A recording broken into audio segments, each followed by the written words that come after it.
الأنبياء والمرسلين سيدنا محمد وعلى آله وصحبه أجمعين. قال رب اشرح لي صدري ويسر لي أمري واحلل عقدة من لساني يفقهوا قولي. سبحانك لا علم لنا إلا ما علمتنا إنك أنت العليم الحكيم. ولا حول ولا قوة إلا بالله العلي العظيم. نويت تعلم والتعليم وتذكر والتذكير والنفع والانتفاع والإفادة والاستفادة والحث على التمسك بكتاب الله وسنة رسوله والدعاء إلى الهدى والدلالة على الخير ابتغاء وجه الله وقربه وثوابه سبحانه وتعالى. اللهم إني أسألك علما لدني ومشربا صافي هاني يا وهاب يا غني. قال المؤلف رحمه الله تعالى ونفعنا به وبعلومه في الدارين آمين. ربي يسير ولا تعسر وتمم بالخير ولا حول ولا قوة إلا بالله العلي العظيم. أما بعد السلام عليكم ورحمة الله وبركاته.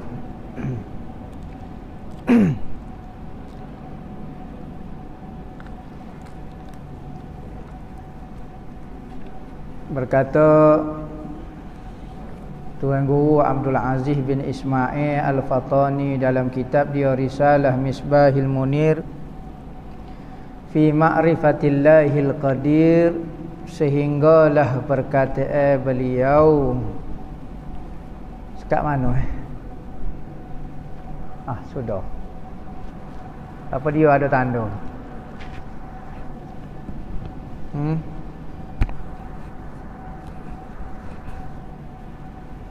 kat mana?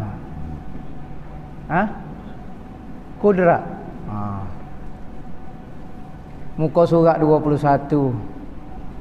Huraya sifat yang ketujuh, kudrat artinya berkuasa. Situ. Wajib pada syarak pula atas tiap-tiap mukallaf mengetahui serta mengaku. Tahu serta mengaku. Ada tahu tapi tak mengaku, ada juga. Jadi kafir juga. Semata-mata tahu saja tak mengaku, jadi kafir juga. Sebagaimana orang-orang kafir musyrikin di Mekah, dia tahu Nabi Muhammad kecil betul. Dia tahu Nabi Muhammad tak nipu. Tetapi dia tak iktiraf. Dia tak mengaku, dia tak gapo, tahu saja, tak jadi beriman lagi. Orang buat kajian mengenai agama Islam, orientalis gapo dia apa semua, buat kajian mengenai agama Islam. Dia tahu agama Islam itu betul. Hujah agama orang Islam itu betul, tapi dia tak mengaku, kafir juga.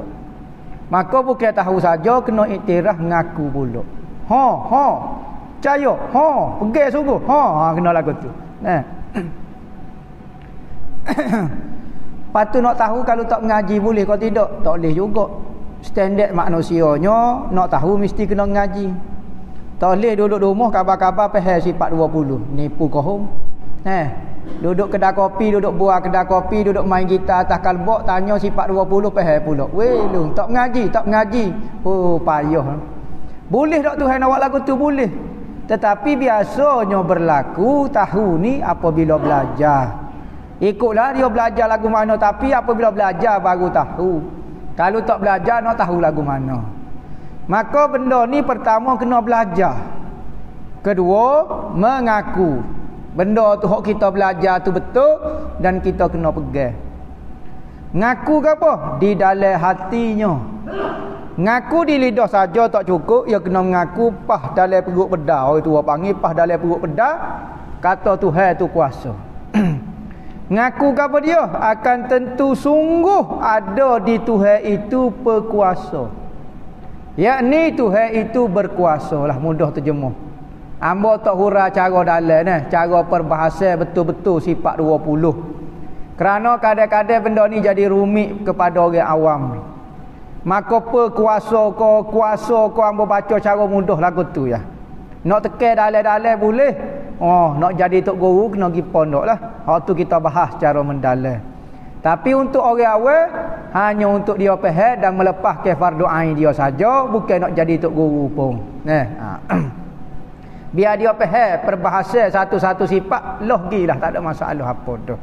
Masalah ibarat berkuasa ko, jadi kita tidak hura kerana ngajar atas balasoh, ngajar atas masjid bukan ngajar pondok. Kalau ngajar pondok dalam kelas lagu lain pula cara dia, nak jadi tok guru huraya lagu lain.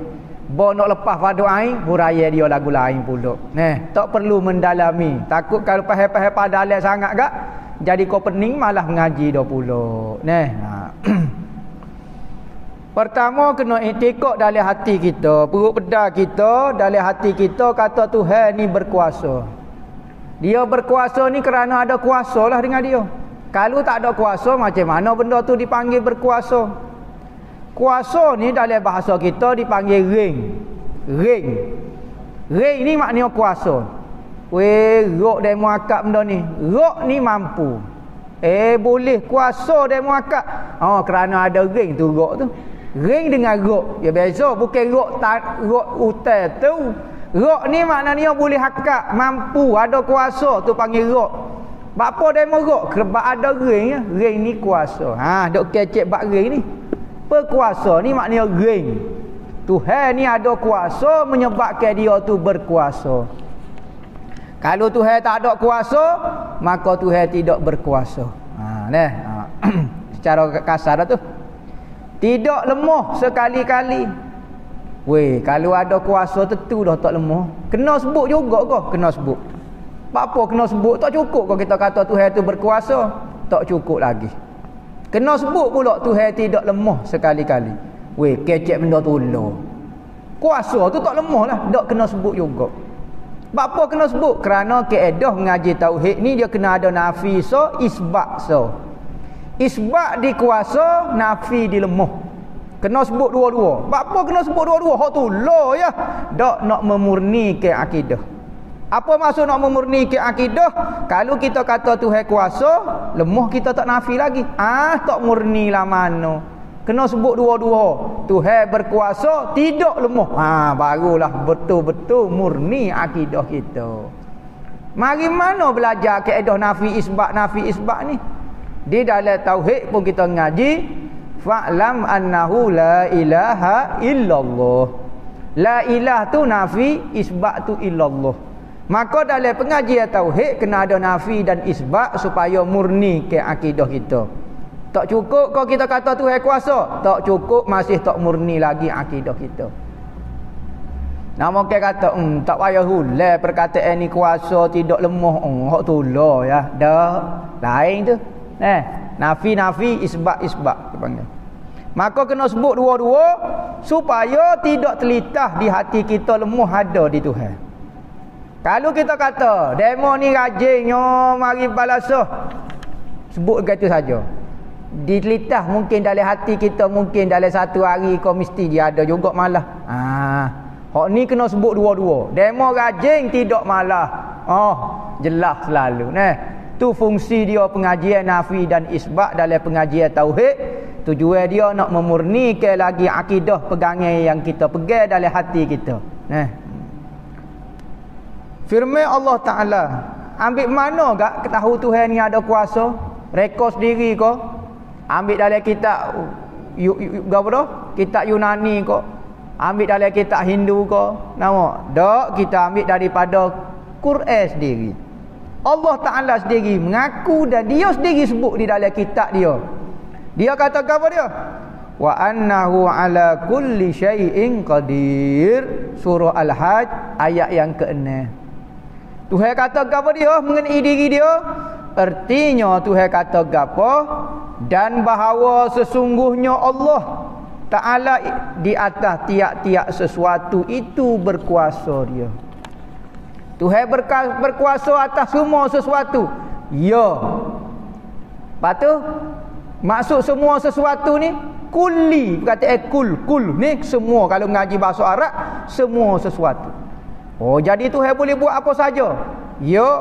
Lepas tu Tuhan boleh buat kau ada isteri bagi dia. Tuhan boleh buat kau ada anak bagi dia. Tuhan boleh buat kau ada syirik dengan dia. Tuhan buat satu makhluk yang sama hebat dengan dia. Boleh kau ada? Tak boleh pula. Saat ni kata boleh buat berlaku. Pas tak boleh buat pula. Ayat Quran ni kata Tuhan boleh buat berlaku. Kulli ni gapo dia? Maksud kul sini semua gapo? Ada orang ke minat kullu tu kullu semua belaka. Kullu bid'atin dolalah. Semua bid'ah tu dolalah, sesat belaka. Kullu lagu mana maksud dia? Berarti ayat ni tak tepat lah mana ayat Quran ni. Kena beki ayat Quran ni. Bukan. Sudah. Kulli lagu mana maksud sini? Kul gapo sini maksud dia? Semua sini semua benda harus Tuhan boleh buat. Lepas tu Tuhan boleh buat belaka benda harus. Ada syarat juga. Ada syarat pula. Pas kata kulli tu berkuasa atas setiap sesuatu, hak cukup syarat berkuasa. Tak cukup syarat. Lagu mana maksud cukup syarat? Tuhan boleh kodok buat satu benda sifat yang berlawanan, tak boleh. Tuhan nak buat sial dengan malas sekarang, boleh tak? Tak boleh. Sekarang sekali pun Tuhan boleh buat sial, boleh. Tuhan boleh buat malas, boleh. Tetapi nak buat serentak dalam satu masa tak boleh. Apa tak boleh pula? Saat ni kata boleh, betul tak boleh pula. Kerana bersatu dua sifat dalam satu masa yang berlawanan, sifat yang berlawanan dalam satu masa dan satu tempat, maka mustahil pula. Mustahil tu tak masuk capur, tak masuk capur. Syirik bagi dia benda mustahil, Tuhan tak masuk capur. Anak bagi dia, isteri bagi dia, benda yang sama hebat dengan dia. Satu batu yang tidak boleh diakak, tu semua tu benda mustahil. Apabila mustahil, benda tu dihukum ke tiada sama sekali. Tak boleh diadakan. Tiada dan tak boleh diadakan. Kalau tiada tapi boleh diadakan, tu harus. Misalnya sekarang kuda terbang, tak ada lah ni. Lepas tu boleh Tuhan nak buat? Boleh. Maka benda tu masuk kategori harus. Sekalipun dia tak ada lagi lah ni. Tetapi benda mustahil ni, benda tak ada dan tak boleh diadakan. Kalau boleh diadakan, bertukar benda mustahil jadi benda harus. Ni kena faham. Ramai orang mari tanya, dah Tuhan boleh buat belaka tu gak? Boleh kau dak Tuhan buat syirik bagi dia? Adalah seorang profesor tu jawab. Bahagian akidah dan falsafah dia jawab. Orang bisalah dia. Dia jawab lagu mana? Tuhan tak boleh buat. Bodoh dia jawab deh. Boleh kau tak Tuhan buat syirik bagi dia? Anak murid dia tanya, boleh. Cuma dia malah buat. Kalau buat, kalah dia. Gamuk. Demo profesor. Demo doktor. Orang tanya soalan lagu tu tak boleh jawab. Demo tahu kau tak benda mustahil, benda harus. Dia jadi pening. Padahal dia bahagian falsafah pening juga. Jadi tauhid ni kena mengaji cerak molek. Gapo dia perkataan kulli syai'in qadir. Tuhan berkuasa atas setiap sesuatu. Benda harus sebahagian saja pun. Benda wajib Tuhan tak masuk capur. Boleh kau tak Tuhan buat zat dia? Tak boleh buat zat dia. Boleh kau tak Tuhan tambah zat dia? Misalnya zat dia lah ni nak tambah sikit, nak buat sayap kau, nak buat pistol kau, gapo dia ni. Nak buat macam transformer tu boleh tangan ada pistol kau, boleh tambah? Tak boleh tambah. Apa? Zat Tuhan benda wajib. Kalau tambah bukan benda wajib dah, jadi benda harus. Maka zat Tuhan tak ada istilah separuh benda wajib, separuh benda harus. Maka benda wajib, benda mustahil Tuhan tak masuk capur. Tak ada orang tanya boleh kodok Tuhan buat zat dia. Benda wajib ni saja iaitu zat Tuhan. Dan sifat dia tu benda wajib. Tak ada istilah kata benda wajib. Apa maksud benda wajib? Benda mesti ada. Kita ni tak wajib ada. Kalau tak ada pun tak ugah Tuhan pun. Tak ugah pun kerajaan Tuhan, kehebatan Tuhan. Masjid ni tak ada, tak ugah Tuhan. Kita tak ada, tak ugah Tuhan. Allah, Tuhan mesti kena ada. Kerana dia makhluk tak wajib ada, harus saja ada. Maka benda wajib ada ni benda tidak dicipta. Kalau dicipta dipanggil benda harus. Kerana dia mesti ada, wajib ada. Dan apabila benda wajib ada, benda tak boleh dicipta. Maka kuasa kudrat tak masuk capur dalam benda yang sudah ada dah. Tu dipanggil benda wajib. Patu ayat ni kata lagu mana? Atas setiap sesuatu tu, tiap-tiap sesuatu itu kuasa. Sudah. Waktu kata baca tafsir, ngaji bahasa Arab, pandai sikit, jangan nak nunjuk mandai. Baru baca terjemah zahir lagu. Lah ni nya jual pula tafsir huruf harfiah. Tafsir harfiah dipanggil. So terjemah. Wa annahu wa dan anna sesungguhnya hu dia ala atas kulli setiap syai'in sesuatu qadir sangat berkuasa. Terjemah lagu tu. Marilah orang kampung mananya baca lagu tu. Dia kata Tuhan boleh buat belaka. Benda mustahil. Oh boleh buat. Ayat Quran kata, hangpa baca tafsir. Subhanallah. Tafsir ni sesak. Tak ada orang baca terjemuh harfiah lagu ni. Tapi lo ni banyak mana orang duk jual tafsir harfiah. Wak lolok koya usroh sikit, tak piyuh atas pala sikit, baca tafsir harfiah, buat usroh, hajak 2 3 4 orang tak erti bahasa apa, nyodok baca tafsir. Duduk syarah sama-sama dia, ngaji tauhid pun duk. Pas mulalah bawa ajaran sesat. Ngaji ubah ngas rebel, tak pernah ngaji tafsir pandai-pandai. Bawa tafsir, ambil ayat Quran, tafsir pandai-pandai. Hak ni tak boleh nak baca kat situ. Pas kul huwallah mudah nak baca. Hamba baca kul huwallah ya, tak main sifat 20 ni. Hamba baca tafsir, ngaji tauhid daripada tafsir. Allahu Rabbi dan mualinyo lah. Nak citra baca kul huwallah, tra tafsir. Kobai hanya tak tahu alih. Kuli sini tu jadi masalah dah ulama kata. Bukan masalah apa dia? Difahami kita. Ulama syarah kata kulli ala kulli syai'in qadir ni macam mana? Kok nahwu dia, kok balaghah dia, kok mantik dia, kok goni dia. Kita nak terjemah harfiah, pandai bahasa Arab sikit nak ngajar tafsir. Tak usah sesat orang. Banyak mana? Sebab tu orang tua dulu, orang tua zaman dululah, zaman-zaman dulu, kalau ngajar tafsir kok orang kampung ni orang sebut Wahabi. Oh, dia kata, bapa tak boleh nak terima. Bapa salah kau ngajar tafsir kepada orang kampung. Bukan jadi Wahabi, tetapi perangai Wahabi biasa bawa tafsir ni ke orang-orang kampung. Kerana tafsir ni tak layak lagi orang kampung mengaji. Dia kena mengaji hak fardu ain dulu. Fiqh dia, hak semayang dia, tauhid dia, akidah dia, akhlak dia. Kalau dia mati dengan belajar fardu ain tak dosa. Maka awak mari pengajian tafsir di tengah-tengah masyarakat yang tak ada asas, hak tu nampak. Biarlah hamba bukan Wahabi contohnya, tapi cara pengajian lagu ni tak betul. Sebab tu ulama-ulama pondok tak ada ngajar tafsir. Tok kenali tak ada ngajar tafsir depan orang ramai, orang-orang kampung tak. Dia tahu masyarakat tu perlu gapo dia dan tahap pemikiran masyarakat tu setara mana. Kalau kita mengajar benda tinggi sudah selalu nyanyo ke orang kampung. Ustaz ni kata gini, ustaz ni kata lagu ni, ustaz ni kata lagu ni, hok mana so hamba nak pergi? Pilih hok benar, pilih hok betul. Jangan hok selera. Oh sedap ustaz ni syarah. Oh nyakut hamba. Nyakut lagu mana? Nyakut dia betul kau nyakut dia sedap. Yo kebenaran ni kadang-kadang tak sedap, kadang-kadang nyekik ke kebenaran ni. Kadang-kadang hok benda hok tak betul pula jadi enak sedap rasa. Oh sedap nyakut molek. Sudah. Orang tua dulu kalau ngajar tafsir kat orang kampung dia mengata Wahabi lah tu. Bukan kata semestinya Wahabi, tetapi cara pengajian lagu tu bukan layak untuk masyarakat mengaji tafsir. Kalau dia mati dengan tak mengaji tafsir pun tak dosa dia. Sesuai dengan pengajian dia, agama dia, sekadar tu saja. Dia orang kampung ni dia banyak kerja dia ada tanggungjawab banyak nafkah dalam kampung dia kerja buat. Kalau hok menoreh hok pergi ke laut, hok kerja pejabat dia nak ngaji tafsir dak, dia nak ngaji hok fardu ain ya. Akidah dia biar betul, sembahyang dia hok tiap-tiap hari dia buat betul, puasa zakat kau kampung dia, haji dia betul, tu saja hang nak ngaji, hang tak sil lebih-lebih. Akhlak dia biar betul, tu saja. Mati dengan lagu tu selamat dia dengan Tuhan. Sebab tu tafsir payah. Jangan mudah-mudah pergi ngaji tafsir lah gapo dia. Ngaji 2-3 lekok kata ngaji sifat 20 ni sesak 20. Tak ada apa-apa. Tak ada apa alinyo lah demo. Tak pernah ngaji bahasa Arab pun tak pandai baca tafsir harfiah ya. Waktu kena mengaji banyak sikit. Jadi kita nak faham ayat Quran ni kena baca dari sudut ilmu dia.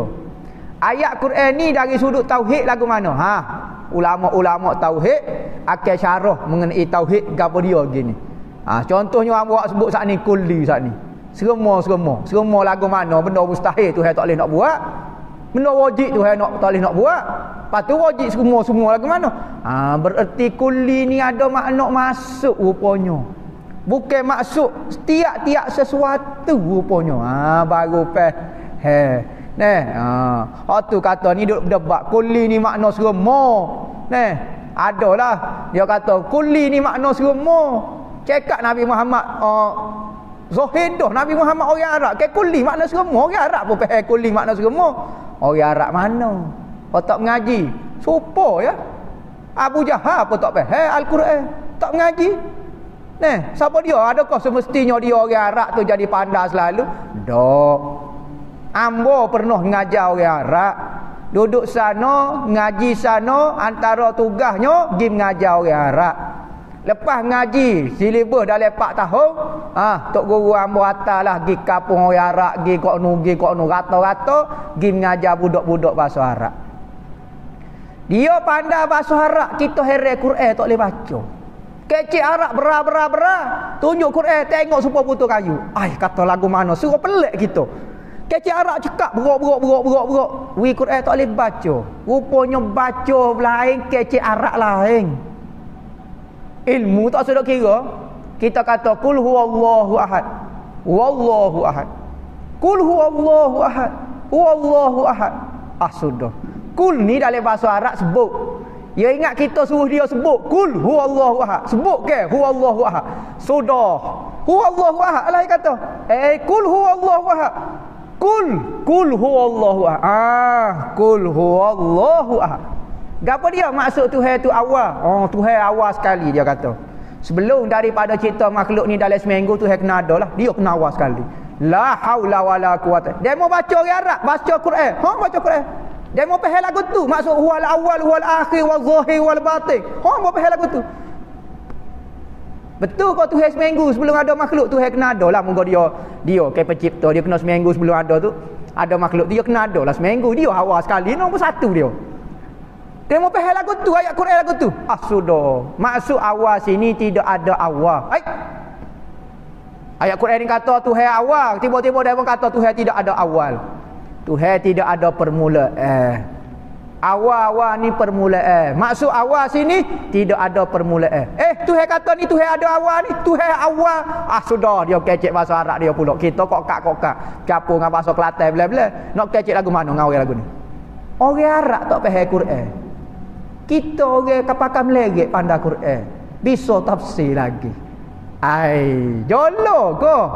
Pok kita baca Siratal Nabi lagi. Sebut lapah tak betul dah. Pandai bahasa Arab lebih daripada orang Arab lagi. Ada orang mari ajar orang Arab mudah ya. Pok dia baca gitu ya Quran. Pok mana? Pok jahil mana baca Quran lagu tu? Tak payah ngaji orang Arab mungkin dia pandai ada bahasa Arab. Pas kita orang Jawi pula baru belajar bahasa Arab, telo-telo tak sem ngaji tauhid. Ngaji tafsir selalu, baca Quran selalu. Dah benar demo. Sungguh hamba royak ni. Lah ni ramalah. Koya aling, tok kenali tok ajar lagu tu. Dia aling. Tok kenali ni 25 juzuk ilmu. Aling bukan belajar dah. Pok kita mengaji 20 juzuk ilmu tak faham sebutir habuk.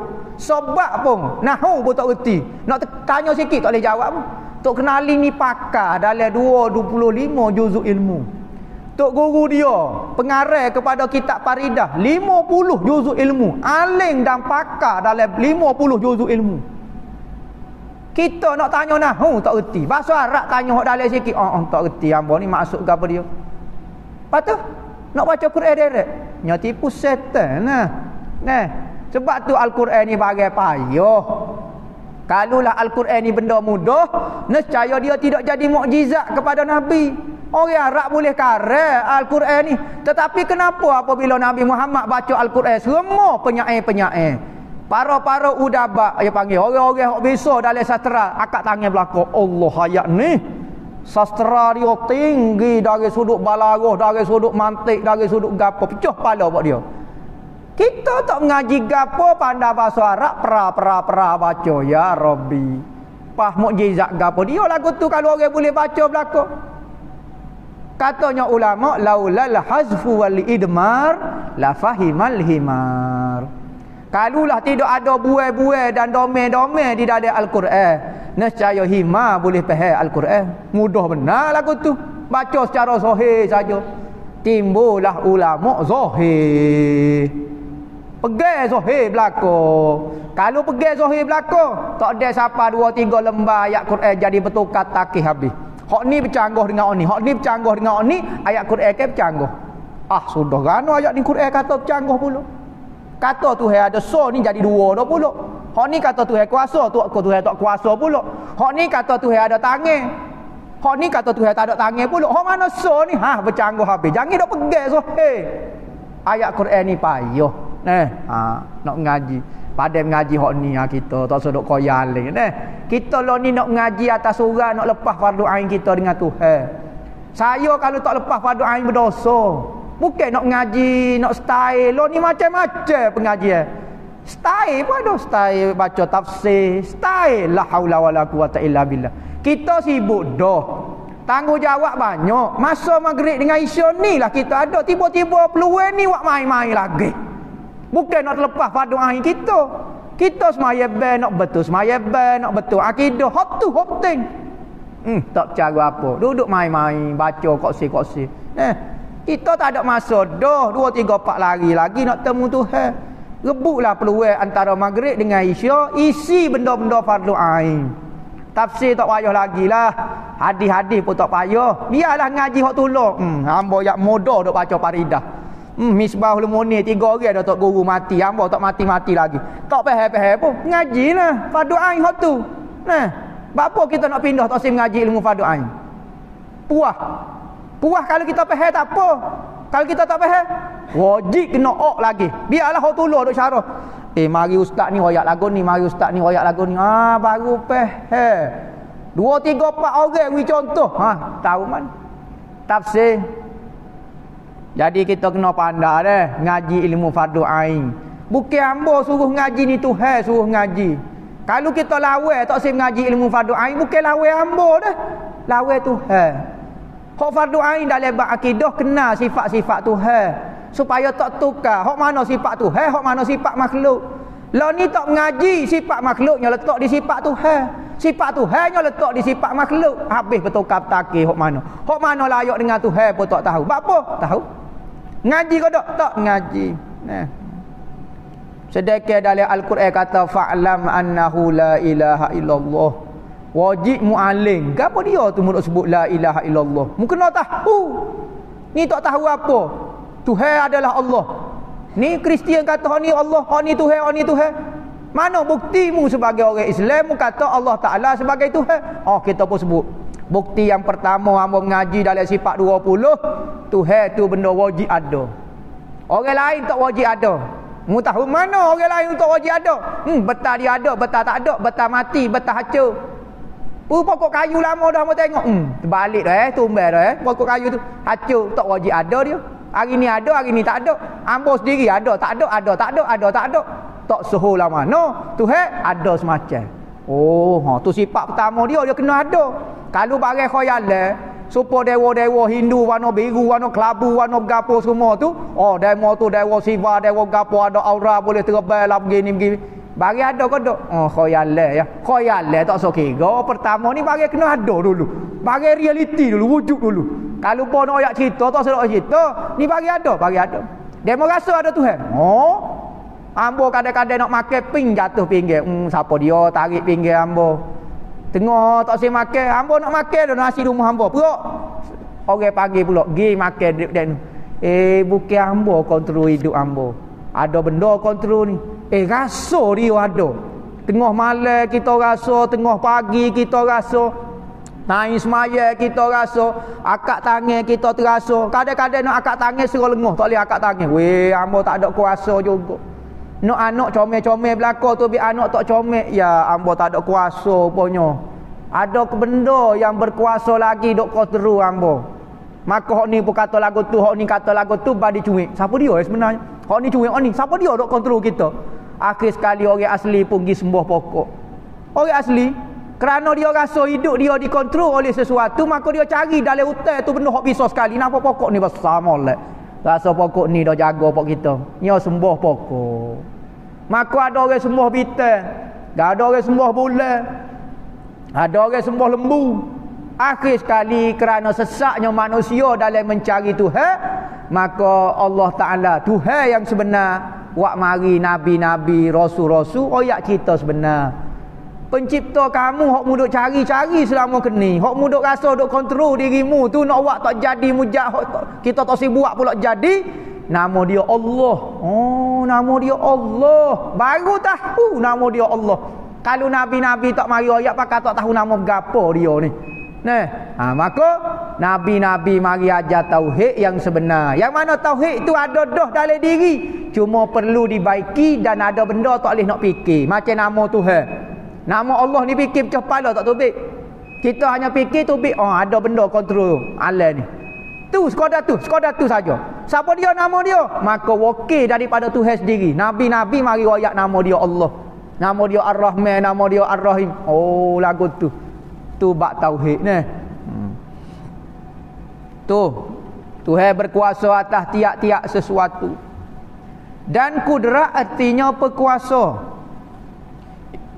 Dan kudrat artinya berkuasa itu satu sifat yang ada ia di zat Allah Ta'ala pada sedia kala lagi. Sebagaimana zat Tuhan tidak ada permulaan, maka sifat-sifat dia juga tidak ada permulaan ataupun sedia kala. Zat tubuh hamba ni 40 tahun baru ada. Maka sifat kudrat, sifat iradat, sifat mendengar, sifat melihat, kemampuan berkata-kata ni wujud juga 40 tahun lepas. Kerana zat hamba ada 40 tahun lepas, maka sifat ni dia tak boleh duduk sendiri, kena tupai di zat. Zat ada 40 tahun lepas, sifat-sifat dia pun 40 tahun lepas. Sebelum 40 tahun lepas, zat dan sifat ana tiada. Sifat hamba ni, diri hamba ni sebelum 40 tahun lepas tak ada muhaizat ni. 40 tahun 80 tak ada lagi. Tahun 80 tak ada orang sebut perkataan muhaizat ni. Ni yang baru ada. Zat baru ada, sifat baru ada.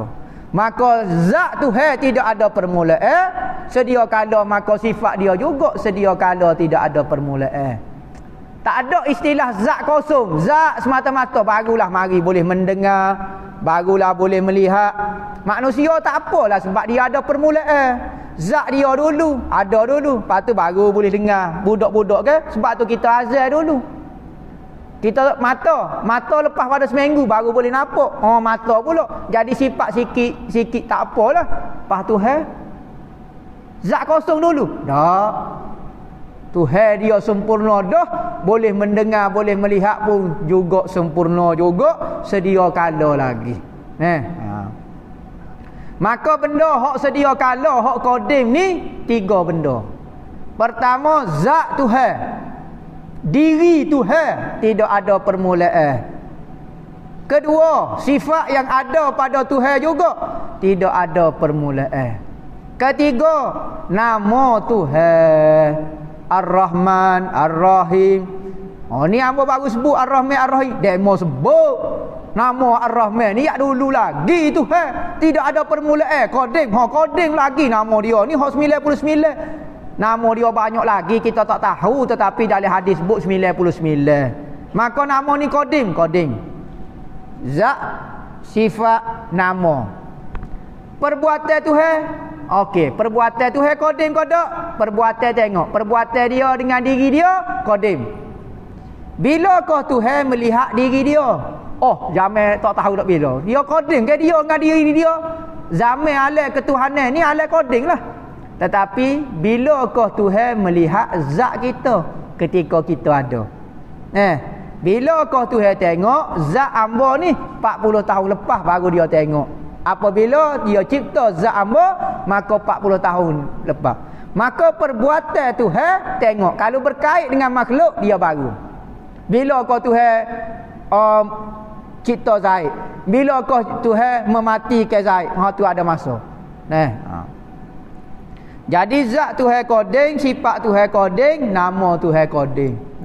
Supaya ikutlah nama durian lah contohnya. Durian ni yak zaman dulu lagi. Zat dia tu ada orang panggil durian dah. Kita yang baru sebut durian. Bukan apabila kita sebut baru nama dia muncul. Yak zaman dulu lagi durian ni. Dengan dialah Allah Ta'ala kuasa. Apabila Tuhan ada berkuasa, maka dia pun berkuasa. Mengada dan meniada ke apa-apa mungkin. Boleh, benda mungkin ni benda boleh berlaku. Dan bagi kudrat itu beberapa takluk, yakni beberapa tugas. Maka apabila Tuhan ada kuasa, maka kuasa di samping Tuhan tu berkuasa, dia nak buat sesuatu dah. Tuhan apabila ada kuasa, dia nak buat sesuatu lah. Ya nak menghidupkan ke, ya nak mematikan ke, nak mengada ke, nak mentiada ke. Maka ada tugas dia. Mana kalau sifat ada, Tuhan ada, tak ada tugas dia.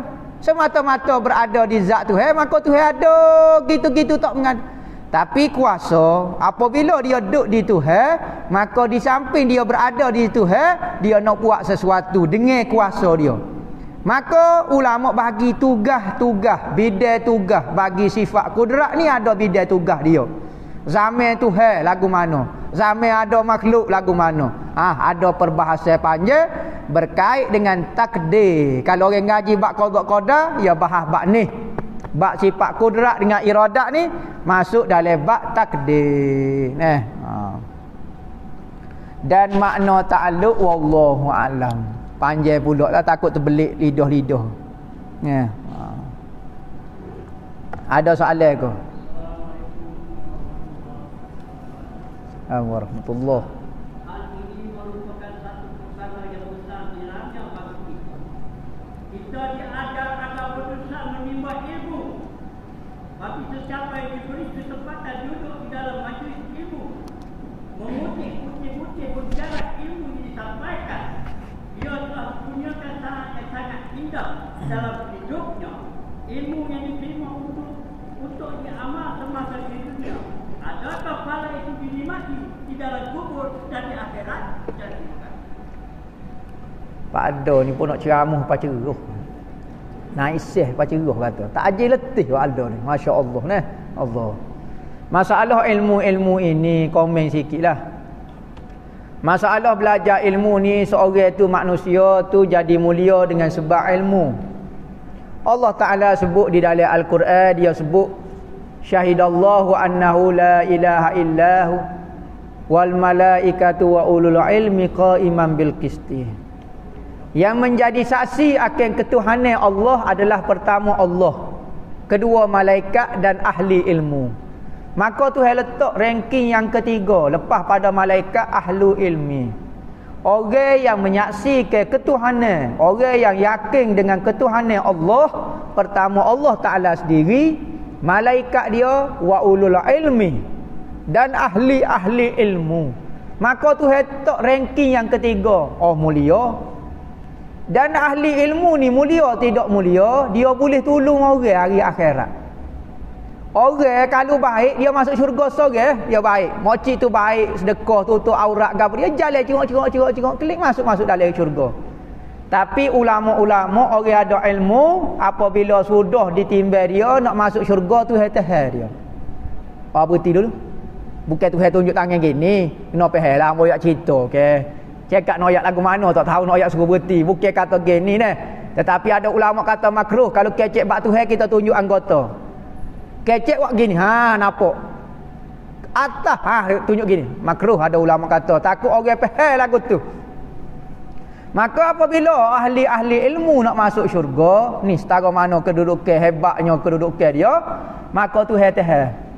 Apabila Tuhan tahan ulama-ulama, maka ulama mengadu kepada Allah. Ya Allah, ya Tuhanku, hamba atas muka dunia penat dah duk cara kok masyarakat. Tak puas hati lagi kau lagu mana hamba ni kena tahan, ni tak boleh masuk syurga lagi, hamba rasa penat dah setara mana. Kau ada hijau lagi, kau kena syarah lagi kau atas akhirat ni. Katanya Tuhan kepada ahli ilmu, wahai aling-aling ulama, orang-orang ada ilmu, aku bukan tahan ni nak hina mu, tetapi orang lain masuk syurga, tetapi mu aku izin mu nak ambil siapa-siapa dia daripada ahli keluarga mu, hak mu nak tolong lah pergi mu pergi ambil. Oh, bukan kata boleh masuk dah tentu dah, tetapi mu boleh heret juga orang lain masuk sekali dengan mu. Oh, hamba ingat nak hina hamba lagi, kena pajar lagi hamba ingat dak, hamba nak mulia ke demo semua orang ahli ilmu. Oh, pada dengan hak tu dah rasa mulia dah. Nah, masuk syurga tu kemuliaan dah, boleh heret orang lain pula. Sebab tu kita jahil setara mana, pulah setara mana, jangan buat musuh dengan orang lain. Jangan buat balah dengan orang lain. Tok Imam, tok bela, tok siok orang-orang jurus ni jangan balah. Takut-takut dia boleh tolong kita Orang lain tak ingat dah kita duk menetem menerak. Lalu pak cik tu kaki balasah. Weh bakpo demo menerak ni kata Allah kata pak cik kata kita suruh nak masuk neraka dah kata. Oh tak apalah pak cik tolong. Sebab awal penuh tolong dulu pak cik nak pergi balasah. Wi tupai pak cik pergi balasah dia. Pak cik ingat tu. Oh, lepas tu nak balas ni. Oh pak cik nak tolong lah. Allah, sebab tu Nabi kata banyak ke kawan. Banyak ke kawan, mudah-mudahan kawan mu tu boleh tolong. Saing orang molek lah, orang jahat tak sedap saing lah, jadi kau menyusuh kita pula. Tu kelebihan ahli ilmu.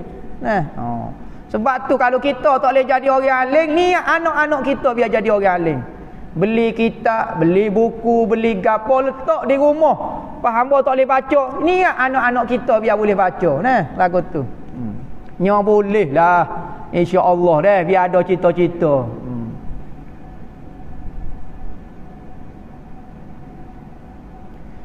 Si isteri menazar sembelih binatang. Maknanya nak makan, nak jamu orang makan kambing lagi ni Adakah suami boleh makan daging binatang sembelih itu? Boleh makan. Sebab suami isteri tu bukan dia tanggung. Ya, bab nazar ni orang yang nazar tak boleh makan, dan orang yang di bawah tanggungnya dia juga tak boleh makan. Kerana apa? Kerana nazar ni hilang milik dia. Orang bukan tanggungnya kita, saing kita ke, waris kita ke, maka boleh makan daging nazar tu. Isteri wajib tak tanggung nafkah suami tak. Maka kalau dia nazar dia seorang lah. Orang lain boleh makan.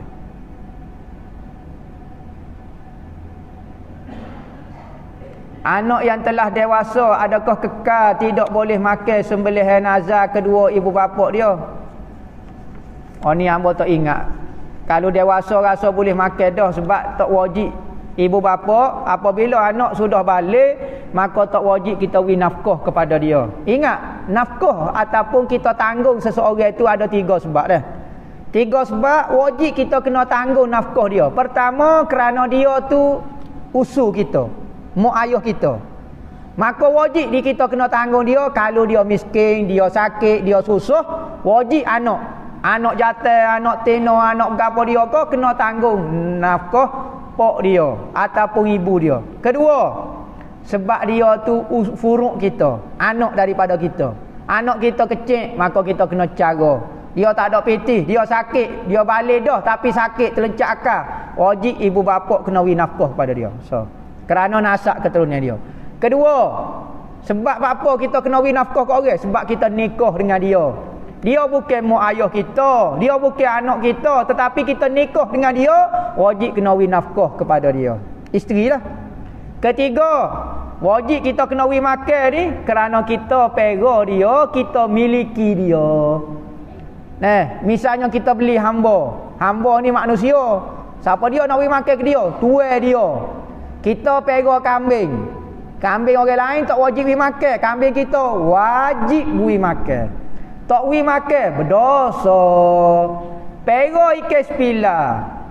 Ikan sepila apa dia? Hak demo wajib beri makan. Mapuh terguling balik putih mata berdosa, tak beri makan. Ni pekong ke kucing. Habis kesian kokmu. Kesian lah ke mana kita pekong kucing wajib kena beri makan. Berdosa lah kalau kita tak beri makannya. Ni waktu tunjuk muka kesian. Tak apalah, ni belah kasihan hamba. Belah kasihan lah ke mana benda wajib kena beri makan. Tu. Maka apabila anak sudah balik, molek dah akal dia, maka tak wajib kita tanggung nafkah dia. Maka lepas diri. Dia cari piti sendiri. Tetapi lah ni tempat kita selagi mana tak nikah, mak pak lah duk sara. Sunat saja mak pak sara. Kalau mak pak tak sara tak ada masalah, tak dosa dah, sebab dia mau balik dah, molek akal, tidak cacat, tidak gapo dah. Maka apabila tak wajib sara nafkah gapo, maka kalau kawan tu hok balik dah, boleh makan. Kalau hok nazar dia, boleh makan sebab bukan bawah nafkah dia dah. Kan? Hok nafkah dia ni kalau hok tak balik, dia balik dah tak ada masalah dah.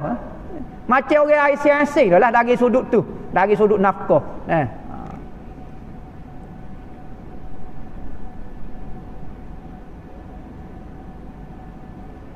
Nak buat lagu mana? Tai nak ambil air semaya, celuh-celuh kuku tu ada kesecak.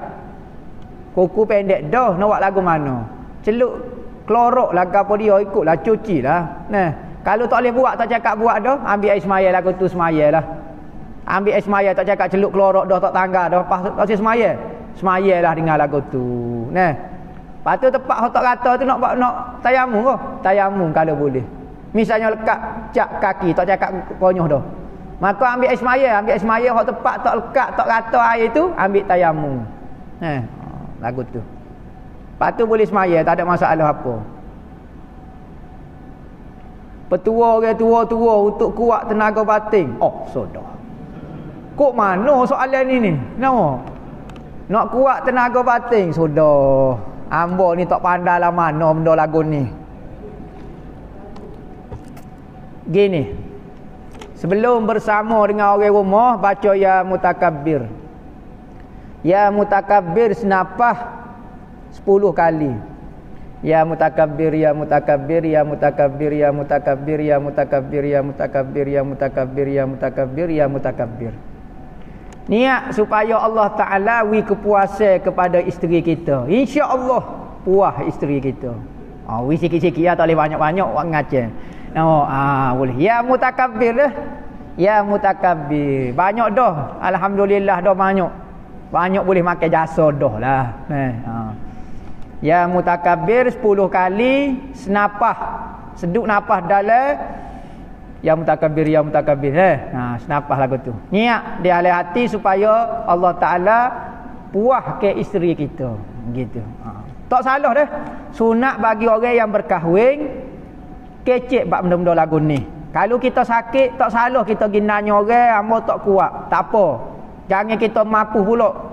Nah, orang ni mari ngadu kita, tak jadilah mana demo. Jangan kata lagu tu malu orang. Aib dia. Maka sunat dalam Fathul Mu'in pun ada sebut, lelaki tu makan obat kuat. Sunat bagi yang berkahwin. Kalau tak berkahwin tak sedap makan lah. Nak berapa dia? Cokek latar. Tak payah. Jadi tak ada pedoh. Jadi orang hok nikah dah sunat buat benda lagu tu. Orang hok tak nikah tak sedap karut lagi lah. Tak sedap beramah. Nama kena ya mutakabbir, ya mutakabbir. Hok ni bagi. Hok tu sebab tu petua lagu ni tak boleh umum sangat. Takut budak-budak nyamar nama kes selok lah. Jadi kau masalah dah pula. Tu untuk tenaga batin. Lepas tu jangan makan air batu tu biasa ya. Makan benda-benda hok tenaga, madu kau apa dia. Hok lain lagi kena ngadak pergi pondok lah. Hok lain lagi kena ngadak pergi jumpa pondok lah. Nak buat lagu mana kalau kita salah bagi salam taing rakaat yang kedua. Sudah. Taing rakaat kedua silap wi salam. Assalamualaikum warahmatullahi. Allah rakaat kedua baru. Lagu mana salam tu tidak batal. Sambung terus ke semaya kita. Cuma akhir sembahyang sebelum bui salam sunat sujud sawi. Apa sujud sawi? Kerana kita melakukan perbuatan yang kalau sengaja batal. Ingat wi salam ni batal semaya. Kerana maksud salam itu membatalkan semaya. Berarti kalau kita duduk tengah kira gini, duduk saja Assalamualaikum warahmatullahi wabarakatuh, batal semaya kita. Pas lagu mana? Kita buat saat ni tak sengaja deh. Rakaat kedua kita terburi salam. Patut batal kalau sengaja. Maka buat benda kalau sengaja batal, tak sengaja tak batal. Buat dalam keadaan tak sengaja, maka sunat sujud sawi. Lagu tu. Dalam saing kata air hujan loni daripada jadi hujan asid. Betul kau lipat apa kau siap air hujan. Dalam saing kata kat sekolah lah kata air hujan lah ni air hujan asid. Air hujan ni ada asid. Air hujan ni ada asid lah soalan dia lah bunyi lagu tu lah. Air hujan asid ni gini. Air hujan ni katanya Nabi. Dua benda halal sampai hari kiamat. Dua benda halal sampai kiamat. Tidak ada sebagai syubhat pada dia, tidak ada keraguan kepada dia. Pertama air hujan. Sampai hari kiamat pun air itu tetap halal. Jangan jatuh selori orang lah. Tak ada direct. Air itu halal. Tak ada syubhat. Tak ada makruh ke apa. Kedua nikah. Tak ada istilah makruh ke apa. Nikah lah sampai kiamat pun tetap halal Nabi kata. Maka air hujan ni banyak kelebihan dia. Air hujan ni banyak kelebihan dia. Lebih-lebih lagi kelebihan hujan malam Jumaat dan hari Jumaat. Tak ada air hujan tu. Nah, kerana hari-hari ni tidak sama. Hari Rabu lain, hari Sabtu lain, hari Goni lain. Dalam kitab-kitab fiqh kata, kalau hujan selepas daripada lama tak hujan, lama dah tak hujan, tiba-tiba hujan hari ni. Sunat kita pergi mandi dengan air hujan tu, buka baju pergi mandi. Buat di seluruh kita kau mandi gugu molek air hujan tu. Jadi penawar, jadi gapo. Lebih-lebih lagi ni untuk awet muda, untuk tubuh jadi keras ni. Tahan. Orang tua dulu mandi air telaga sebelum subuh. Pagi molek mandi air sejuk, malam baru sunat mandi air, baru molek mandi air panas. Tubuh kita lepas pada kita buat kerja mandi air panas. Air bukan panas netuk jadi mikuh lah kita nyo. Air hok sesuai lah. Pagi tu mandi sejuk. Mandi dengan air telaga, mandi gapo. Lo ni orang buat rawatan pula mandi dengan ais. Mandi dengan air batu. Siapa dia ada nyakit serebel kaki, mocik-mocik kau pocik-pocik, beli air, ambil air sebeledi, beli air batu beli seria, bubuh kendai kaki. Kendai kaki lagu tu biar sejuk, memang sejuk lah. Maka dia rawat belakang, jin, hatu, iblis ada belakang situ pakat lari dengan air batu. Kalau orang masuk hatu, beli air batu seria, bubuh dalam beledi, ambil mandi dia, tak payah baca apa dia, lari berar. Kau jom berobat tu lah lari je. Nampak? Jadi tu kelebihan. Air hujan pun ada kelebihan dia. Dalam Quran apa ada sebut dia? Midrara tu kan ayat Quran tu. Mengenai ini menyebut mengenai kelebihan air hujan. Maka orang tua dulu buat alat untuk berubat. Salah satunya air hujan. Lepas pada air Zam-Zam, air hujan paling besar sekali. Air hujan. Okey, orang buat air bateri ke air hujan. Nampak? Sejarah Hajarul Aswad asdo. Panjang lebar lah Hajarul Aswad ni. Hajarul Aswad ni zaman Nabi Allah Ibrahim alaihi salam. Maka Hajarul Aswad lah ni, batu Hajarul Aswad lah ni, zaman Nabi Allah Ibrahim. Nabi Allah Ibrahim ni cerita ni dalam 9,000 tahun lah. Rasa tak silap hamba dalam 9,000 tahun lepas. Nabi Allah Ibrahim apabila nak letak satu tanda di Kaabah batu tu, maka dicari batu. Maka diberi wak mari satu batu daripada langit, daripada syurga, letaklah situ. Maka dipanggil Hajarul Aswad.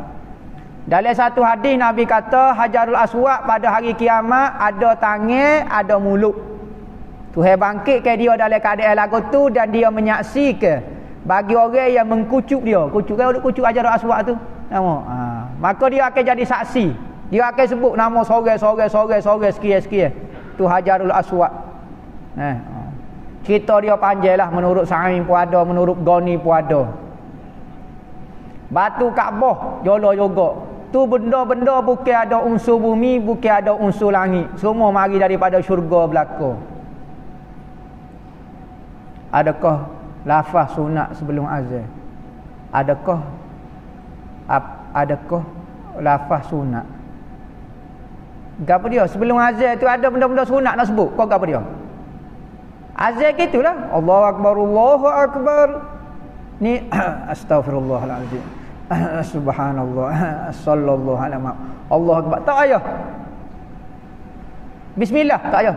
Bismillahirrahmanirrahim. Allahu akbar. Tak payah. Direct Allahu akbar lalu. Begitu juga semaya. Bismillahirrahmanirrahim. Allah. Tak. Allahu akbar direct. Khutbah alhamdulillah direct. Jangan bismillahirrahmanirrahim. Alhamdulillah tak sunat. Kalau dia nak baca boleh tapi nampak macam tak mengaji lah mana. Nampak? Sebut alhamdulillah direct. Apa tak boleh kau nak baca bismillah? Sebab dia zikir dah, okey. Mana ada zikir kena berzikir. Nak berzikir kena baca bismillah. Bismillah tu zikir dah. Kau nak baca subhanallah, bismillahirrahmanirrahim, subhanallah. Tak payah sebut bismillah dah. Jadi direct kepada dia selalu. Jadi tak ada lah lafaz sunat sebelum azan. Tu dia maksud dia lebih kurang gitu dia. Benda-benda sunat. Begitulah hamba fahamnya. Apa dia ni? Power Ranger apa pula? Makanan seperti Food Panda. Perkhidmatan makanan seperti Food Panda menghantar makanan tidak halal, apakah hukum? perkhidmatan gajuh gapo pun kalau hatta benda haram berdosa ku dia. Kalau kita tahu, kalau kita tak tahu tak berdosa. Jangan bimbang. Kita kerja food panda, hatta makan ni kat orang. Tiba-tiba dia muatak bubuh dalam itu kepala babi misalnya. Kita pergi atas kawan tu. Dosa tak dosa muka kita tak tahu. Hak kita tahu dah. Orang siap bubuh dalam pinggir. Ni kepala babi ni atas rumah depan tu. Kita pergi atas. Tak boleh lah. Jadi gini, bukan nak marah sangat, bukan kata gapo atas kita. Kalau kita tahu dosa, kalau kita tak tahu dimaafkan. Sebab kita tak tahu ke, kita cari sumber yang halal. Datang makan ni kat orang ke apa dia. Tiba-tiba haram. Haram kat mana? Hamba tak tahu. Tak haram lah. Dia kata food panda boleh pilih benda halal, benda haram. Kalau lagu tu tak boleh. Misalnya food panda ada, dia punya perkhidmatan dia, okey dia tulis halal haram. Kalau hak ni dia tulis haram, dia mau pergi ambil juga. Tak boleh. Tu dia tahu maknanya. Ustaz tak nak buat daurah fardu ain kau. Ni tiap-tiap malam hamba duk mengajar ni fardu ain. Kau bukan duk buat saja-saja ni. Nak betul akidah pok kita ni. Nak suruh pok kita lepas belakang dengan Tuhan. Lepas balasuh ni hamba pergi balasuh lain pula. Tak kena balasuh hamba duduk pondok hamba pula. Patu orang mari menanya pula. Hang mengajar fardu ain nak suruh lepas dengan Tuhan ya. Nak buat fardu ain takut tak ada lah, takut hamba sibuk ni. Tanyalah ustaz lain insya-Allah pandai lagi ilmu fardu ain. Baguslah tanya, nak tanya bab daurah fardu ain. Ada kesedaran dah tu nak lepaskan fardu ain dia dengan Tuhan. Hukum solat qada selepas asar. Sah hukum dia. Cuma afdalnya jangan qada semaya lepas pada semaya subuh ataupun lepas semaya asar. Tapi lorak misalnya hamba tak boleh. Hamba kalau tak semaya jadi segala tak sedap lalu. Nak qada. Ni lepas subuh dah ni. Biar hamba nak qada juga lepas subuh ni. Semayalah, tak ada masalah gapo. Hok tak boleh semayanya semaya sunat lepas pada subuh, lepas pada asar. Adakah Nur Muhammad itu makhluk Allah yang pertama dicipta? Ya, atas pendapat. Jumhur ulama menyatakan makhluk yang pertama dicipta adalah Nur Muhammad. Satu hadis di dalam Allahu Akbar apa dia? Dalam tak ingat dah. Dalam kitab hadis sebut satu hadis seorang sahabat nama Jabir, Sayyidina Jabir bin Abdullah tanya Rasulullah, "Ya Rasulullah, apakah makhluk yang pertama dicipta oleh Allah?" Tuhan. Pertama Tuhan dulu. Tak ada makhluk seperti apa. Gapo dia mula-mula. Mula-mula makhluk pertama orang rapat sekali zaman ketuhanan, gapo dia mula-mula sekali dicipta. Maka Nabi Muhammad kata, "Nuru nabiyyika ya Jabir." Cahaya nur nabimu wahai Jabir. Sama ada cahaya itu bermerti ruh Nabi Muhammad ataupun maksud gapo suku pasal, tapi Nabi Muhammad jawab nur nabimu wahai Jabir. Ulama syarah perkataan nur ni gapo dia? Ada maksud ruh, ada maksud hakikat Muhammadiyah, kau tak apalah, tapi nur nabi ya Jabir. Ada orang kata dak, makhluk yang pertama dicipta adalah air. Barang khilaf. Tak sah duk bala. Ni orang kata, kita kata jawab nur Nabi Muhammad, dia kata kita Syiah dah pula. Pendapat ni kan khilaf. Jumhur ulama pilih nur Nabi Muhammad. Hak pilih air ke pilih gapo bukan jumhur. Ulama menyebut di dalam kitab dia, jumhur menyatakan makhluk yang pertama adalah nur Nabi. Nur Muhammadi panggil. Ikutlah. Maksud gapo dia suku pasal tapi nur Muhammad. Ada orang kata air tu pendapat tidak kuat. Apa maksud tafsir harfiah? Kayak orang duk jual tafsir harfiah, kayak terjemah secara huruf-huruf perkataan. Macam sama sebut ni, wa maknanya dan, dia tulis gitu. Hamba pernah dengar dalam Aikim, ada seorang ustaz tu, tak tahu siapa dia ustaz tu. Berkali dia baru klik planet Pluto kali. Dia kata saya ada mereka satu kaedah. Pengajian tafsir tanpa nahwu. Pengajian tafsir tanpa nahwu.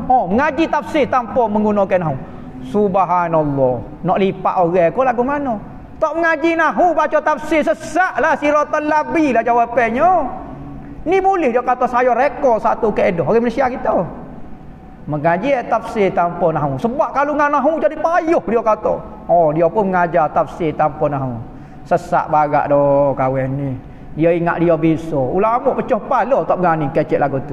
Tafsir harfiah ni tafsir menurut huruf-huruf lah, perkataan-perkataan. Jangan baca tafsir lagu ni sesat. Obat tu tafsir ni Quran ni kena baca dengan tafsir dia. Tak boleh baca dengan harfiah, terjemuh harfiah. Dia kena tafsir ke dia. Perkataan ni maksud dia sebenar ke apa? Sebab tu orang baca Quran dengan tafsir baru faham makna dia. Tu pun bukan faham makna, dia panggil mafhum, dia panggil. Mafhum ni maknanya yang difahami setara ni. Maksud dia kita tahu. Sebab tu orang tak semua tak sebut maksud Al-Quran. Kita mana tahu maksud dia. Kita hanya faham mafhum. Apa maksud mafhum? Yang kita faham sekadar ni hangpa faham. Hak makna sebalik dia hangpa tak tahu. Al-Quran itu diturunkan dengan 7 huruf. Sudah. Gapo dia 7 huruf pula? Tak tahu apa tu gapo dia. Tiba-tiba pandai bahasa Arab saja nak terjemah dah sesat dah.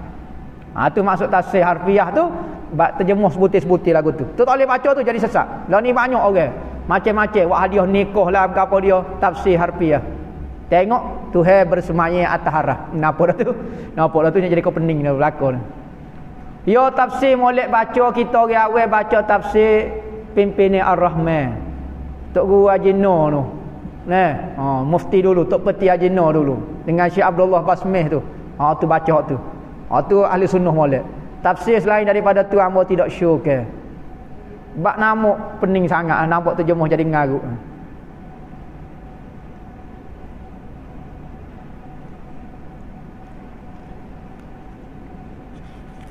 Boleh kodok hangpa mengajar akidah sedekah hangpa tidak mahir dalam bab akidah. Haram hukumnya mengajar satu ilmu yang kita tidak faham. Katanya Bapa Mik boleh jadi kafir mengajar ilmu tauhid dengan orang tak faham ilmu tauhid. Dia tak faham, makmum tak faham, tak boleh kena beriman ni. Tak faham lah dosa. Faham tak faham, dia syarah tak faham, dia paksa lagu tu. Islam bukan cara paksa. Dia tak faham nak hurah kat orang, dia kata guana-guana aku hak penting kena beriman.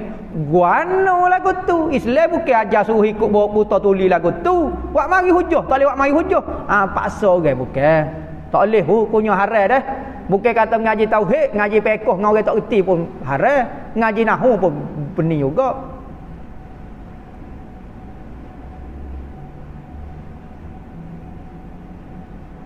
Ada doktor gapo dia tak tahu. Doktor sakit puai kau gapo dia tak tahu. Beritahu suami sentuh isteri tidak batal wuduk. Bukan doktor sakit puai ni. Nama doktor PhD. Doktor Palo Sapoh. Nama doktor Palo Sapoh kata sentuh isteri tidak batal wuduk. Sebab cerita Sayyidina Aisyah gini, dalam mazhab kita batal wuduk. Kalau nak pergi tak batal wuduk dalam mazhab lain. Mudah royak cerita lalu. Tak payah royak cerita Sayyidina Aisyah lah apa lah. Royak mazhab lain. Ulama duk bahadah. Royak nak kata demo bisa kau ambil daripada hadis dia. Sebut kata mazhab Hanafi kata tak batal. Mudah. Mazhab Syafi'i kata batal. Mudah selalu gitu. Demo nak jadi Syafi'i kau nak jadi Hanafi. Biar jelas. Jangan nak makan nasi khabu dengan tomie. Tak boleh. Nasi khabu ni payah je kena, kalau tomie tak boleh kena jauh. Kena pakai sos. Nasi khabu so, tomie so. Baru rasa dia. Ni nak makan sekaligus, tomie tak jadi, nasi khabu pun tak jadi. Cerita Sayyidina Aisyah lagu ni. Rasulullah bangun tahajud, maka Rasulullah kata apabila dia nak bangun tahajud, bilik Rasulullah sempit. Sayyidina Aisyah tidur meletak lagu ni. Ni tempat tidur Rasulullah. Rasulullah nak semaya, kaki duk jolok depan. Maka Rasulullah tarik kaki, belok kaki, sujud. Nak sujud. Maka kata dalam hadis tu, Rasulullah pegang kaki Aisyah, tarik, sujud. Batal. Tak batal sembahyang Rasulullah sembahyang. Rasulullah pegang kaki Sayyidina Aisyah. Cerita ini, hadis ni riwayat musim sejuk. Sayyidina Aisyah tidur pakai selimut. Maka Rasulullah pegang kaki Sayyidina Aisyah atas selimut, dalam selimut, tarik gitu. Baru Rasulullah sujud. Mana Zahir Nabi kata pegang kaki. Pegang kaki belakang supaya gini. Orang kalau pun entah jadi perawi hadis. Entah tengok popok poci-poci tengok hangpa pegang tangan gini. Ustaz mengajar pegang tangan. Royak cerita kau orang yang mengajar dia pegang tangan. Ada kodok orang riwayat, ustaz tu pegang tangan yang ada baju berlapis. Ada kecil lagu tu tak? Perawi hadis yang tak kecil, orang faham dah tu, dia mesti ada baju, dia pakai di baju lah. Supaya riwayat Nabi kata Nabi pegang paha sahabat. Oh, boleh pegang pohon bukan aurat. Weh, cekak nak royak, pegang pohon yang berlapis dengan kain setebal 3 inci. Ada kerja lagu tu. Jadi perawi hadis ni kita kena cara baca hadis lagu mana. Seorang sahabatnya pakai kain lah, tapi orang panggil pegang pohon juga deh. Kalau kita pegang pohon pun, tu cara baca hadis. Maka Sayyidina Aisyah tu dia pegang kaki. Maka Zahir mazhab Hanafi dia kata pegang kaki. Maka mazhab Syafi'i kata dalam hadis lain setuh dengan bini ni batal semaya. Patuh ni lagu mana kita nak tangguh hadis ni? Hadis ni berlaku musim sejuk, pegang kaki dalam kain selimut tarik. Kena lah suasana. Baca hadis jangan duk zahir sangat gak. Tu maksud dia deh. Jadi tak usah duk keliru lagi lah. Kita mazhab Syafi'i batal. Marilah planet Pluto mana pun kita mazhab Syafi'i batal. Dia ngaku dia PhD ada 30 putih PhD pun ikut demo lah. Tapi mazhab Syafi'i hamba batal gitu.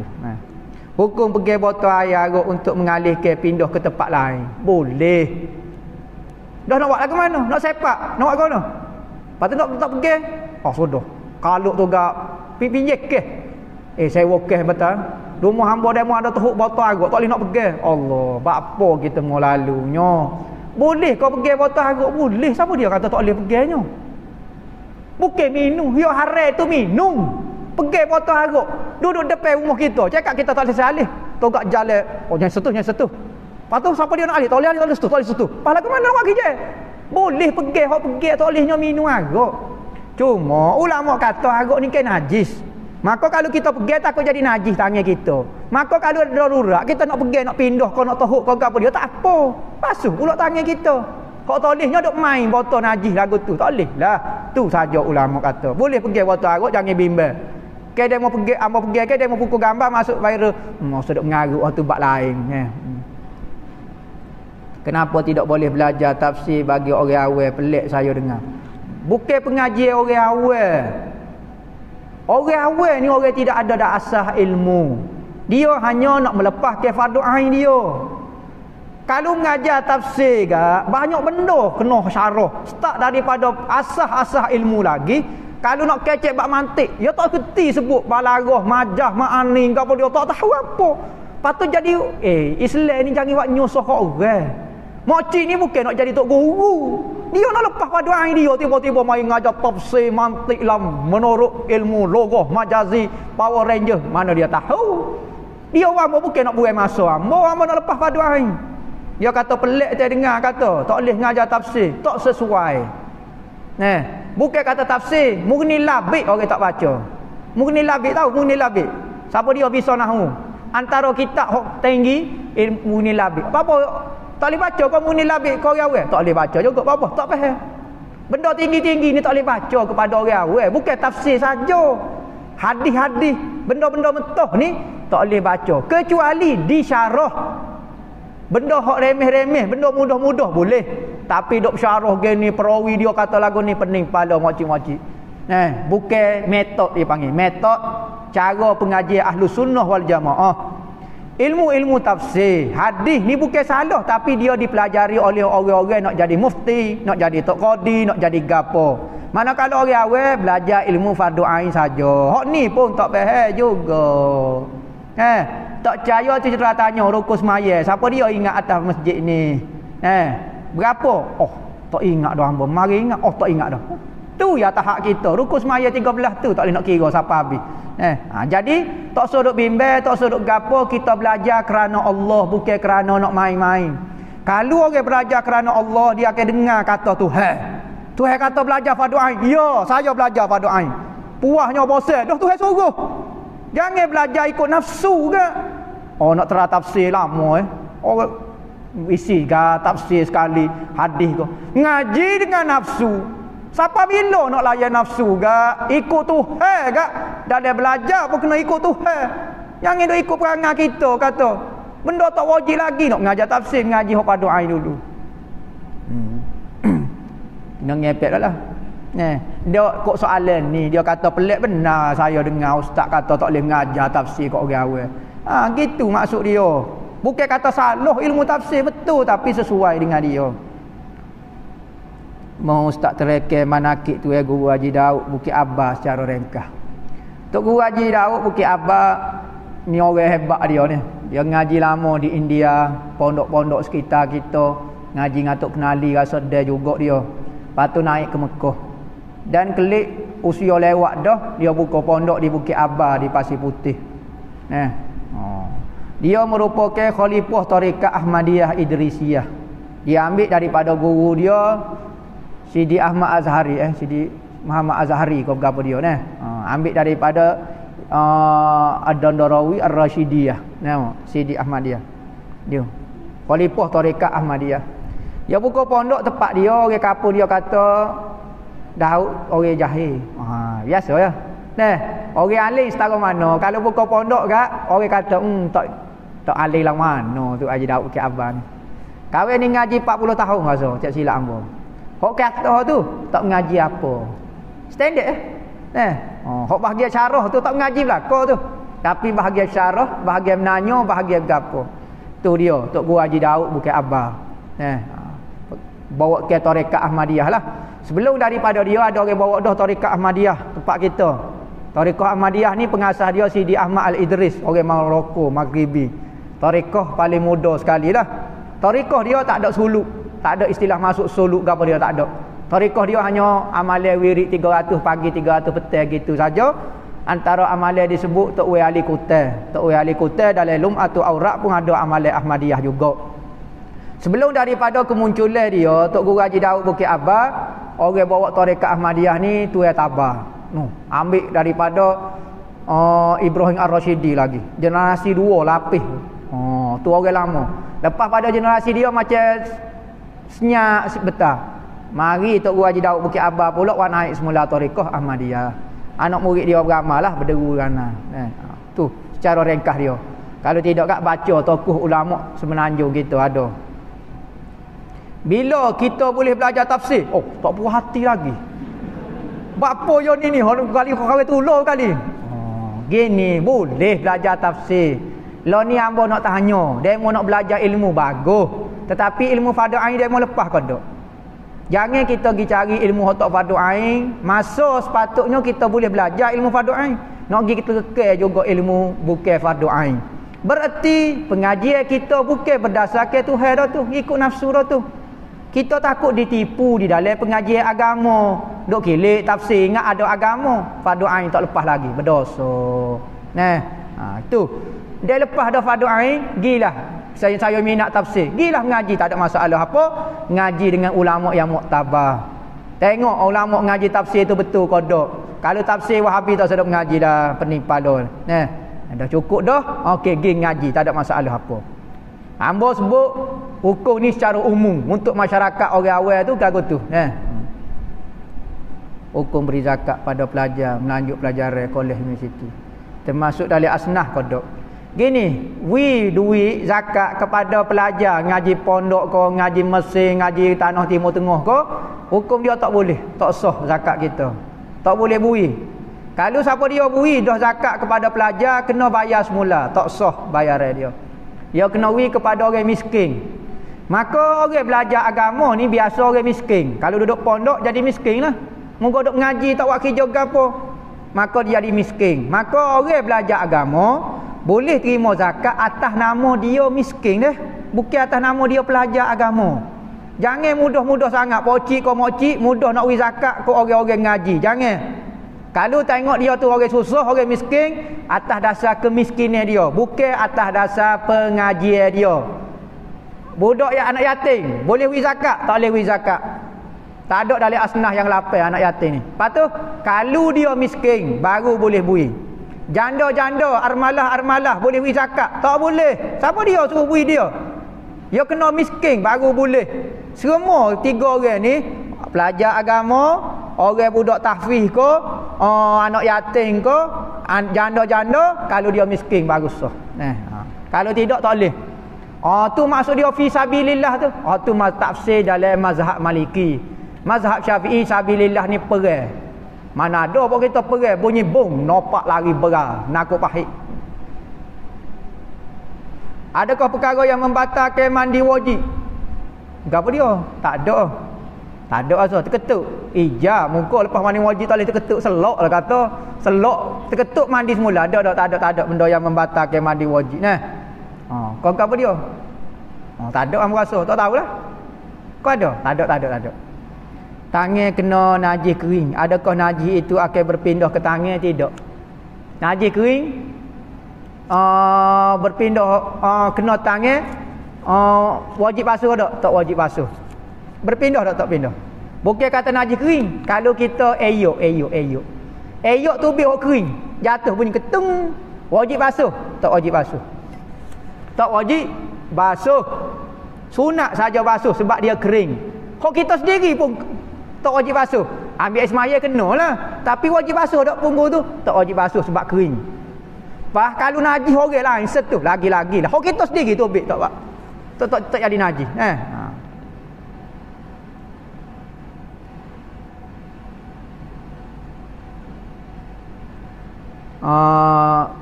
Dua soalan lagi.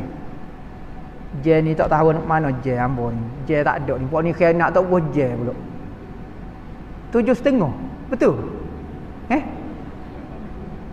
Sudah. Tak ada je pok ni. Sudah nak iso tu. Takbir ada ke setiap rakaat? Sudah. Gapo dia soalan tak nampak ni. Takbir Allahu Akbar kau gana ni akak tangan kau gana. Kalau akak tangan pak tepak saja dalam semaya. Sunat saja, tak ada istilah akak tangan ni wajib. Sunat pak tepak saja. Ketika sebut takbiratul ihram, Allahu Akbar. Ketika nak rokok, Allahu Akbar. Ketika bangun pada rokok, Allahu Akbar.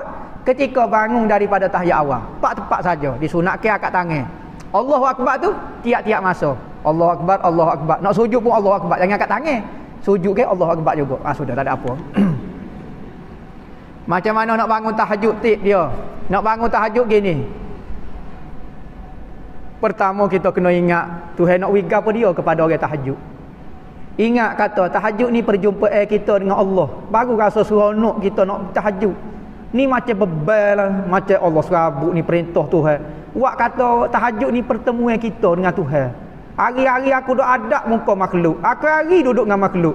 Aku nak bangun malam, nak kecek kira sepatah dengan Tuhan. Nak bertemu dengan Tuhan. Jadi naik seh sikit Rabbana. Jangan buat beban kita dengan Tuhan. Jangan buat permintaan Tuhan tu beban kepada kita. Mak kita suruh, kita pergi buat apa-apa. Kita tak rasa dia permintaan dia tu beban kepada kita. Kalau kita rasa beban, kita jadi malas selalu. Kita nak buat apa-apa je. Malam ni apa nak bertemu dengan Tuhan, nak kecek sungguh dengan dia. Tak ada pukul 3 bangun dah, bangun dah. Kedua, minum air banyak. Minum air banyak. Boleh 2, 3, 4 liter. Ini nak kecing malam. Tentu dah. Kena kecing manis pula gak. Lagi-lagi nak bangun. Maka masa bangun tu ambil air semaya setuh air tu gak. Bangunlah semayalah 2 rakaat. Tu cara dia. Ulama dulu kata saya tahajud 40 tahun. 20 tahun payah nak bangun. Dah 20 tahun baru mudah.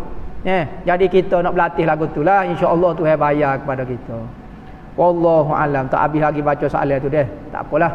Wallahu a'lam. Bismillahirrahmanirrahim. Allahumma khtim lana bi husnil khatimah wa la takhtim alaina ya Allah bi su'il khatimah. Rabbana atina fid dunya hasanah wa fil akhirati. Sallallahu alaihi wasallam. Walhamdulillahi rabbil alamin.